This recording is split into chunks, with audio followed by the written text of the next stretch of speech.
በቀጠለው የአማራ ክልሉ ጦርነት ሁለት ወሳኝ ከተሞች በፋኖ ኃይሎች ቁጥጥር ስር መግባታቸው ተነግሯል። በትግራይ ክልልና በፌደራል መንግስት መካከል ደግሞ አዲስ ውጥረት ተቀስቅሷል። ዛሬ ሌሊቱንም በሜካናይዝድ የታገዘ በብረት ለበስ የታጀበ ኃይል እንዲገባ ተደርጓል። በኢትዮ ኤርትራ መካከል የተቀሰቀሰው ሰሞነኛ ውጥረት ምግለቱ ጨምሯል። መከላከያ ሰራዊቱ ግዙፍ ኃይሉን አስጠግቶ ማደሩ ሲነገር፣ የኤርትራው መንግስት በበኩሉ ኃይል ለማዛባት በሚል በዛላምበሳ ግንባር ግዙፍ ኃይል ማስገባቱ ታውቋል። በሌላ በኩል ወልቃይትና ራያን በተመለከተ በአገኘው ተሻገርና በምርጫ ቦርድ የተወሰነው ውሳኔን ተከትሎ ሰበር ዜና ተሰምቷል። በዝርዝር እንመለከተዋለን። ሰላም ጤና ይስጥልን። የተወደዳችሁ የሀበሻ ዜና አድማጭ ተመልካቾች የካቲት 17 2018 ዓ.ም ለሰዓቱ የተሰሙ አዳዲስና ወቅታዊ መረጃዎችን ከአማራ ክልሉ የጦርነት ሂደት ጋር አዋህደን እናስደምጣችኋለን። መረጃው ለሁሉም እንዲደርስ ደግሞ እናንተም ቪዲዮውን ላይክ፣ ሼርና ሰብስክራይብ እያደረጋችሁ እስከ መጨረሻው አብራችሁን ቆዩ። በኢትዮ ኤርትራ መካከል የተቀሰቀሰው ሰሞነኛ ውጥረት ግለቱ ጨምሯል። ዛሬ ሌሊቱንም ሁለቱም ሀገራት በሜካናይዝድ የታገዘ በብረት ለበስ የታጀበ ኃይላቸውን ድንበር ላይ አስፍረው ማድራቸው ነው የታወቀም። የብልጽግና መንግስት ኃይል የሆነው መከላከያ ሰራዊት በአፋር ቡሬ ግዙፍ ኃይሉን አስጠግቶ ማደሩ ሲገለጽ፣ የኤርትራ መንግስት በበኩሉ የቡሬውን ኃይል ለማዛባት በሚል በዛላምበሳና በአብይ አዲ ግንባር በኩል ግዙፍ ኃይሉን አሰልፎ ማደሩን ከቦታው የወጡ መረጃዎች አረጋግጠዋል። ከሰሞኑ በኢትዮ ኤርትራ መካከል የተቀሰቀሰውን ውጥረት ተከትሎም በአፍሪካ ቀንድና በቀይ ባህር ዙሪያ ያለው የፖለቲካ የሙቀት መጠን ከምንጊዜውም በላይ ንረቱን ቀጥሏል። የጂኦፖለቲካው የቼዝ ጨዋታም እጅግ በተፋጠነ ሁኔታ እየተካሄደ ሲሆን፣ የሳውዲ አረቢያ ከፍተኛ ባለስልጣናትም በአዲስ አበባና በአስመራ መካከል የሚያደርጉት ያልተቋረጠ ምልልስ የብዙዎችን ትኩረት የአዲስ አበባና የሪያድ የተፋጠነና የተቀራረበ የባለስልጣናት ጉዞ በቀጠናችን ከወትሮው የተለየ እጅግ አንገብጋቢና ከፍተኛ ትኩረት የሚሻ የፖለቲካዊና የጸጥታ ውጥረት መኖሩን በግልጽ ጠቋሚ ሆኗል። ጉዳዩ ከቀይ ባህር ደህንነት፣ ከቀጠናው የኃይል አስተላለፍ ወይስ ከሌላ ስውር አጀንዳ ጋር ይገናኝ ይሆን የሚለውን እኛም ጥያቄ አድርገናል። ባለፈው ሳምንት ወደ አስመራ ተጉዘው ከኢሳያስ አፈወርቂ ጋር የተወያዩት የሳውዲ አረቢያ ምክትል የውጭ ጉዳይ ሚኒስትር ትላንት ረፋድ ላይ አዲስ አበባ ገብተው ከዶክተር ጌዲዮን ጢሞቴዎስ ጋር መምከራቸውም ታውቋል።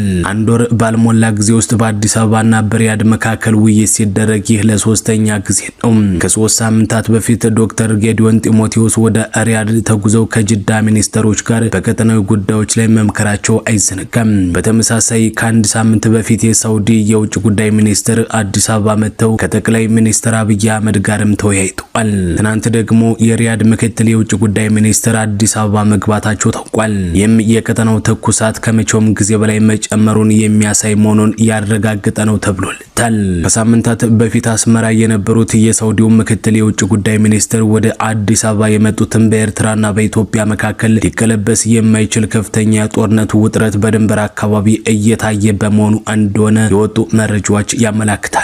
በአሁኑ ሰዓት እየታየ ያለውን ውጥረት ሰበብ በማድረግም አረብ ኤምሬት ለኢትዮጵያ ሆና ቀጠናውን እያተራመሰች እንደምትገኝም የበርካቶች እምነት ሆኗል። ባለፈው የቱርክ ፕሬዝዳንት ኤርዶጋን አዲስ አበባ ተገኝተው ምስራቅ አፍሪካ ከዚህ በኋላ ጦርነት የመሸከም አቅም የለውም ማለታቸው ደግሞ አይዘነጋም። ኢትዮጵያ ደግሞ አሰብን በውድም በግድም ወደ ኢትዮጵያ ተከልላለሁ ብላ ጦሯን እያጠናከረች ይገኛል። ባለስልጣናቶቿም ኤርትራን እያስጠነቀቁ ሲሆን፣ ሁለቱ የአረብ ሀገራት ሳውዲ አረቢያና አረብ ኤምሬትም በቀጠናው የበላይነታቸውን ለማሳየትና ጥቅማቸውን ለማስከበር እየተሻኮቱ ይገኛል። ኢትዮጵያ በአረብ ኤምሬት እየተደገፈች ሲሆን፣ ኤርትራ ደግሞ በሳውዲ አረቢያ እንደምትደገፍ በሰፊው ይነገራል። ከኢትዮ ኤርትራ ውጥረት ባለፈ ሳውዲ አረቢያና አረብ ኤምሬት በሱዳንም የእርስ በርስ ጦርነት እጃቸውን አስገብተዋል። አረብ ኤምሬት በኢትዮጵያ በኩል መሐመድ ዳጋሎን ስትደግፍ፣ ሳውዲ አረቢያ ደግሞ በኤርትራ በኩል አልቡርሃንን እየደገፈች ስለመሆኗን መረጃዎችም ያሳያሉ። የኤርትራ ወታደሮች ከአልቡርሃን ጎን ተሰልፈው እየተዋጉ መሆኑ ሲነገር፣ አረብ ኤምሬትም በምዕራብ ኢትዮጵያ ለሱዳን ቅርብ በሆነ ቦታ ቦታ በቤንሻንጉል ጉሙዝ ክልል የዳጋሎ ምልምሎች የሚሰለጥኑበት ወታደራዊ ካምፕ መገንበቷን ሮይተርስ ማጋለጡም አይዘነጋም። በትግራይ ክልልና በፌዴራል መንግስት መካከልም አሁን ላይ አዲስ ውጥረት ተቀስቅሷል። የፌዴራል መንግስት ኃይል የሆነው አብዛኛው መከላከያ ሰራዊት ትግራይን በከበባ ውስጥ ለማስገባት ኃይል እያስገባ መሆኑ ታውቋል። ይህንን የተመለከተው የህወሓት ኃይልና ጊዜያዊ አስተዳደሩ ደግሞ በጥቂት ቀናት ውስጥ ትግራይን እንቆጣጠራለን የሚል ወታደራዊ ዝግጅት በፌዴራል መንግስቱ በኩል እየተደረገብን ነው ብሏል። ከዚህ በመነሳትም ህወሓት ለዓለም አቀፉ ማህበረሰብ ከበባ ተደርጎብናል፣ እሳቱም ተጭሯል ሲል አስቸኳይ የጥሪ ደብዳቤ መላኩ ተሰምቷል። ህወሓት እጅግ አስቸኳይ ሲል በገለጸውና በእንግሊዝኛ ቋንቋ ባዘጋጀው ባለ 2 ገጽ ደብዳቤ ዓለም አቀፉ ማህበረሰብ በአስቸኳይ ጣልቃ እንዲገባ ጥሪውን አቅርቧል። ህወሓት በመግለጫው የፌዴራል መንግስቱ የፕሪቶሪያውን የሰላም ስምምነት ሙሉ በሙሉ ወደ ጎን በመተው አዲስ የጦርነት ነጋሪትን እየጎሰመብኝ ይገኛል ሲል ነው ከፍ ያለ ወቀሳ የሰነዘረም። የብልጽግና መንግስት ጦሩን በሰፊው በትግራይ አዋሳኝ ድንበሮች ላይ በማስፈር በጥቂት ቀናት ውስጥ ትግራይን ሙሉ በሙሉ እንቆጣጠራለን የሚል ትልቅ ወታደራዊ እንቅስቃሴና ከበባ እያደረገ ነው ሲል ነው የከረረ ክስ ያቀረበው። ደብዳቤው የ2013ቱን አውዳሚ ጦርነት መባቻ በማስተዋስ በወቅቱ ዓለም አቀፉ ማህበረሰብ ዝምታን በመምረጡ ምክንያት የደረሰውን ዘግናኝ ሰብአዊ እልቂትና ውድመትን አትቷል። አሁን ያ የታሪክ ስህተት ዳግም እንዳይደገምና መንግስት ወደ አዲስ ጦርነት እንዳይገባ ጠንካራ ዲፕሎማሲያዊ ግፊት ሊደረግ እንደሚገባ ነው ያሳሰበው። ይህ ጦርነት ዳግም ከተቀሰቀሰ ቀጠናዊ ይዘት እንደሚኖረውና መላውን ኢትዮጵያን ብሎም የአፍሪካ ቀንድን ወደማያባራ ቀውስ ሊከት እንደሚችልም በጽኑ አስጠንቅቋል። ምንም እንኳን ድርጅቱ አሁንም ለሰላማዊ ውይይትና ድርድር በሩ ክፍት መሆኑን ቢያስታውቅም በሌላ በኩል ደግሞ መብታችንን ህልውናችንንና ክብራችንን ለማስጠበቅ ወደ ኋላ የማንልና ቆራጦች ነን ብሏል። በዚህ ምክንያትም ውጥረቱ አይሏል። መከላከያ ሰራዊቱ ትግራይን እቆጣጠራለሁ ቢልም ህወሓት በበኩሉ አንድም የፌዴራሉ ኃይል ትግራይን እንዲረግጥ አንፈቅድም እያለ ነው። ይህ የህወሓት ውሳኔም ሌላ አዲስ ውጥረትን የቀሰቀሰ ሲሆን የብልጽግና መንግስት ወታደራዊ አመራሮችና ባለስልጣናት በበኩላቸው ለመከላከያ የህወሓት ፍቃድ አያስፈልገውም እያሉ ነው። የመከላከያ ሰራዊት ከጥቅምት 2013 ዓ.ም በፊት የነበሩ ወታደራዊ ካምፖችን እንዲረከብና የኢትዮ ኤርትራ ድንበር እንዲቆጣጠር ከትግራይ ጊዜያዊ አስተዳደር ጋር ስምምነት ተደርሷል መባሉን የጊዜያዊ አስተዳደሩ ፕሬዝዳንት ጀነራል ታደሰ ወረደ ከሰሞኑ ማስተባበላቸው አይዘነጋም። ጀነራሉ በወጡት መግለጫ መረጃው የተዛባ ነው ያሉ ሲሆን መከላከያ ወደ ትግራይ የተለያዩ አካባቢዎች እንዲገባ አንፈቅድም አልፈቀድንም ሲሉ በጽህፈት ቤታቸው በኩል መግለጫ መስጠታቸውም የሚታወስ ነው። የጀነራል ታደሰ ወረደ መግለጫ ተከትሎ ደግሞ ከፌዴራል መንግስቱ በኩል እስካሁን የተሰጠ ቀጥተኛ ምላሽ ባይኖርም በሶማሊያ የኢትዮጵያ አምባሳደር የሆኑት አምባሳደር ሱሌማን ደደፎ ግን ጉዳዩን የተመለከተ ጠንከር ያለ አስተያየታቸውን ሰጥተዋል። አምባሳደሩ በሰጡት ምላሽም መከላከያ ሰራዊት በሀገሪቱ ግዛት ውስጥ ተንቀሳቅሶ ሰላምን የማስከበር ህገ መንግስታዊ ስልጣንና ኃላፊነት አለው። በመሆኑም ወደ የትኛውም የሀገሪቱ አካባቢ ለመሰማራት የማንንም ፍቃድ አይጠይቅም ብለዋል። አምባሳደር ሱሌማን አክለውም ሰራዊቱ በሰሜን የሀገራችን ድንበር በኩል ለሚያደርገው ስምሪት ከህወሓት ፍቃድ መጠበቅ እንደሚያስፈልገውም ነው የገለጸም። በአንጻሩ የትግራይ ሰላምና ጸጥታ ቢሮ በወጣው መግለጫ ደግሞ አሁን ላይ እየታየ ያለውን የሰራዊት እንቅስቃሴና ጫና እንደ ከበባ እንደሚመለከተው ገልጾ ትግራይን ለማንበርከክ የሚገባ ኃይል ካለ ግን እርምጃ መውሰድ እንደሚጀምር አስታውቋል። በዚህ መልኩ ህወሓት የፌዴራል መንግስትን ትግራይን እየከበበ ነው እያለ ባለበት ሁኔታ ደግሞ ትላንት የካቲት 16 2018 ዓ.ም አመሻሽ በአማራ ክልልና በትግራይ ድንበር አካባቢ የሚገኙ አካባቢዎችን በተመለከተ የብልጽግና መንግስት ያቋቋመው ምርጫ ቦርድ ወሰነው ውሳኔ ሌላ አዲስ ውጥረትን ቀስቅሷል። ምርጫ ቦርድ 7ኛው ብሔራዊ ምርጫን ለማካሄድ በዋጣው እቅድ ወልቃይት ጠገዴና ራያ አካባቢዎችን ወደ ትግራይ ክልል አካቶ እቅዱን ይፋ ማድረጉ የሚታወስ ሲሆን ይህ በወልቃይት ጠገዴ አስተዳደርና ነዋሪዎች በኩል ከፍተኛ ቅሬታ ፈጥሮ እንደነበር አይዘነጋም። ይህንን ተከትሎ የአማራ ክልል መንግስት ለፌዴሬሽን ምክር ቤት ቅሬታውን አቅርቦ የነበረ ሲሆን የፌዴሬሽን ምክር ቤትም ቅሬታውን ተቀብሎ ለምርጫ ቦርድ ጥር 26 ቀን 2018 ዓ.ም በጻፈው ደብዳቤ ማሻሻያ እንዲደረግና ምርጫው ከትግራይ ክልል ውጭ ሆኖ በቀጥታ ለፓርላማ እንዲካሄድ ውሳኔ አስተላልፏል። በዚህም የሁመራ፣ የአዲረመጽ፣ የኮረም፣ ኦፍላ፣ የጠለምትና የራያ አላማጣ ምርጫ ክልሎች ከትግራይ ክልላዊ መንግስት ውጭ ሆነው ለብቻቸው በቀጥታ ለህዝብ ተወካዮች ምክር ቤት ምርጫ እንዲደረግባቸው ምክር ቤቱ መወሰኑን ለቦርዱ አሳውቋል። አስታውቋል። ይህንን ውሳኔ ተከትሎ ደግሞ በድርጅቶችና በግለሰቦች መካከል ሳይቀር ውጥረት እየተቀሰቀሰ ሲሆን በጌታቸው ረዳ የሚመራው ስምረት ፓርቲ የፌዴሬሽን ምክር ቤት ውሳኔም ሆነ የምርጫ ቦርድ ድርጊት ግልጽ የስልጣን አላግባብ መጠቀምና በሕግ ፊት ውድቅና የማይጸና ነው ሲል ከሷል። ወዲህ ደግሞ የአማራ ብሔራዊ ንቅናቄ አብን ሊቀመንበር በለጠ ሞላ ደግሞ ከፕሪቶሪያው ስምምነት ያፈነገጡ ህጋዊ የፖለቲካ ድርጅቶች ሕግ እንዲያከብሩ እናሳስባለን ያለ ሲሆን የምርጫ ቀጠናዎችን በተመለከተም መንግስት ያስተላለፈው ውሳኔ ህጋዊና የፕሪቶሪያውን ስምምነት ያከበረ መሆኑን ገልጿል።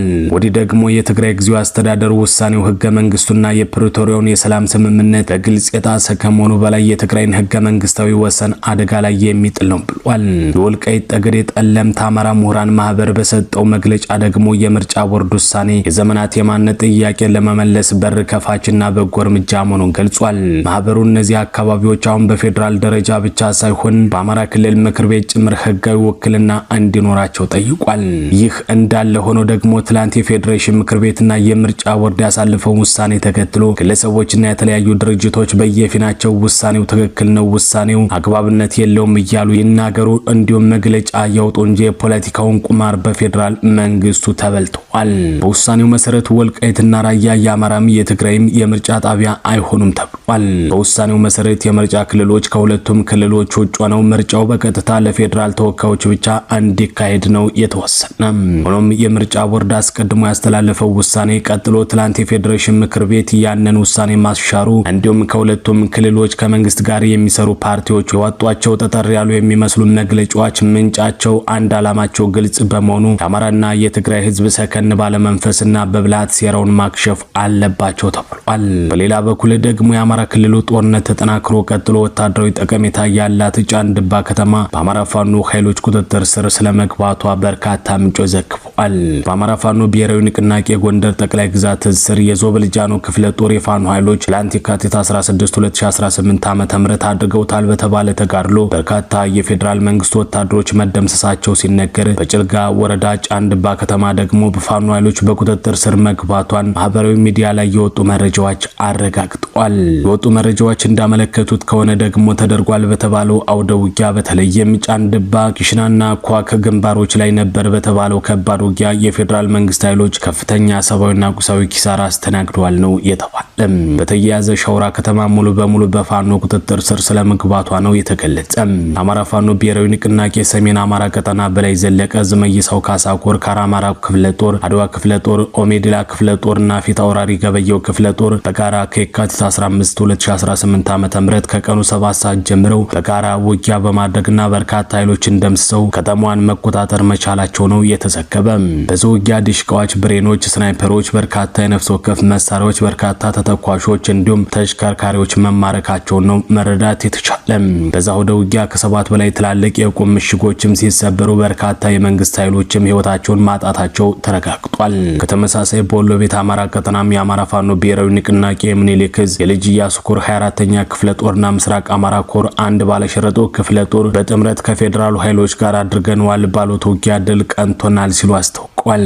ትላንት የካቲት 16 2018 ዓ.ም በሰሜን ወሎ ዞብል ሀብሮ ወረዳ ስሪንቃ ቀበሌ መነሻውን ወልዲያ ከተማ አድርጓል የተባለ የመንግስት ኃይል የፋኖ ኃይሎች ነበሩበት ወደ ተባለው ቀጠና መንቀሳቀሱን ተከትሎ ፋኖና በመከላከያ ሰራዊት መካከል ውጊያ መደረጉን የተሰማም። ተጋድሎ ትላንት የካቲት 16 ከነጋቱ 12 ሰዓት ጀምሮ እስከ ምሽት መደረጉ ሲነገር በውጊያው መጠነ ሰፊ ኪሳራ አስተናግዷል የተባለው የፌዴራሉ ኃይል ከባድ መሳሪያ በመወርወር በንብረትና በሰው ህይወት ላይ ከፍተኛ ጉዳት ማድረሱ ተዘግቧል። ይህ በእንዲህ እንዳለ በምስራቅ አማራ ቀጠና ከመካነ ሰላም በቅርብ ርቀት ሰኞ ገበያ አካባቢ በተደረገው አውደ ውጊያም የፋኖ ኃይሎች በርካታ ወታደሮችን በመደምሰስ ቁልፍ ወታደራዊ ጠቀሜታ ያላቸው ይዞታዎችን መቆጣጠራቸውን የተነገረ።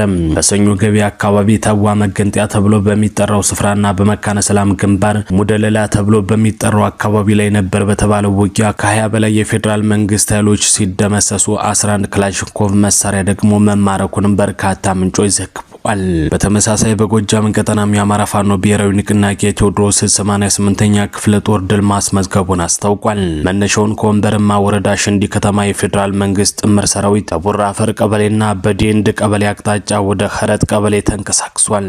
በዚህን ጊዜ ነው በ88ኛ ክፍለ ጦር እርምጃ የተወሰደበት ሲሉ ምንጮች ተናግረዋል።